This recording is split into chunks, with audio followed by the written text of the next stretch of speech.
Angry Joe here with Simon, who's about to show us a little bit about Payday the Heist. Can you tell us a little bit about this game?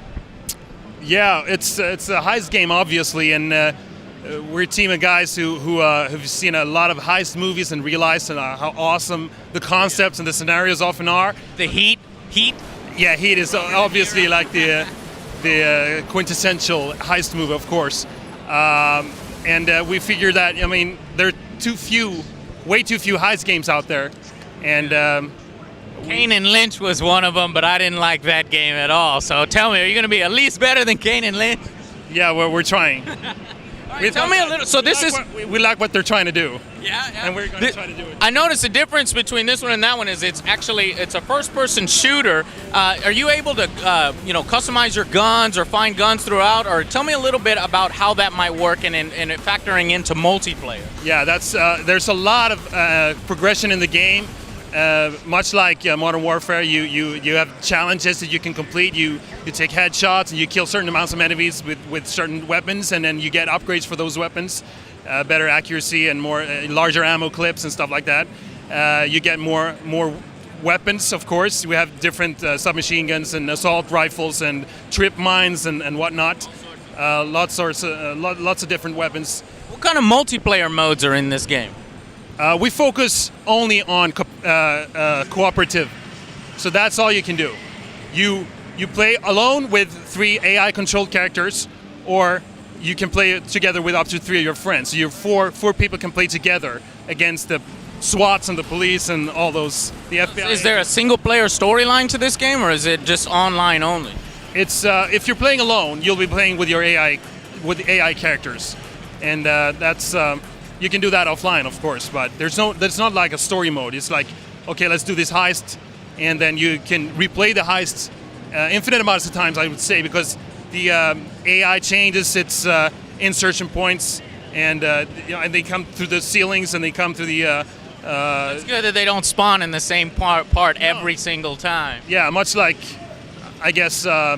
Left 4 Dead, there's an AI kind of drama manager that kind of, okay, so the player is located over here, then we go in here, and if you're leaving like the hostages alone in one room and you leave that room, they will come in and try to free the hostages. So they adapt to whatever you're doing. So every playthrough will be different from the. So without a single-player storyline, is it just basically a collection of bank heists? Is it just banks that you're breaking into? What kind of other missions are there in the game? We do one bank because, of course, I mean, bank robbery is one of the I'd say typical heist things that when we have like hijacking a prison transport. We have one where you're going to like a gang. Headquarters in New York, and you blow up a hole through the building, and you actually lift up a safe with a helicopter up through the building, and kind of like, I guess, the Italian Job, but reversed, up instead of down. And then what else is there? We have kind of like the movie Die Hard party up in the building, and you take hostages there. Yeah. You're playing the robbers. Playing the robbers only. So when you go in multiplayer, you're all in a team, or there's no competitive modes? You're always playing together. We focus only on the cooperative multiplayer.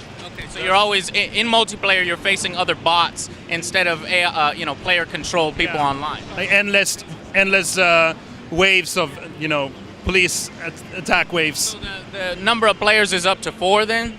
Up to 4, and if you're playing alone, you will have AI teammates following you around, and then your friends can actually drop in, and they will replace the teammates. So you can drop in and drop out as you want, during a playthrough. Okay, so what's one thing that you say would, in a world filled with first-person shooters, what would you say is one thing that really makes this game unique? We have everything tied to heists and bank robbers is in the game. You have keeping the civilians in check. We actually have a button which makes you shout at people. And that's context sensitive. So if you're shouting at a policeman, you will try to intimidate him and make him drop his weapon. If you're shouting at a civilian, you will tell him to throw themselves to the ground. If you're shouting at your teammates, they will come follow you. So there's a lot about that, keeping civilians in check, try to keep them alive. If they're out of the line of fire, if they throw themselves to the ground, they have a smaller chance of getting hit, of course, and they're an asset to you as a robber because you need to trade civilians, hostages, if one of your teammates is There's, shot down. there's hostage negotiations with the police. Exactly. That's cool. Well, when does this game come out? Later in 2011. That's about as exact as I can be at this point. Thank you. Thank you very much for speaking with us, man. Appreciate it.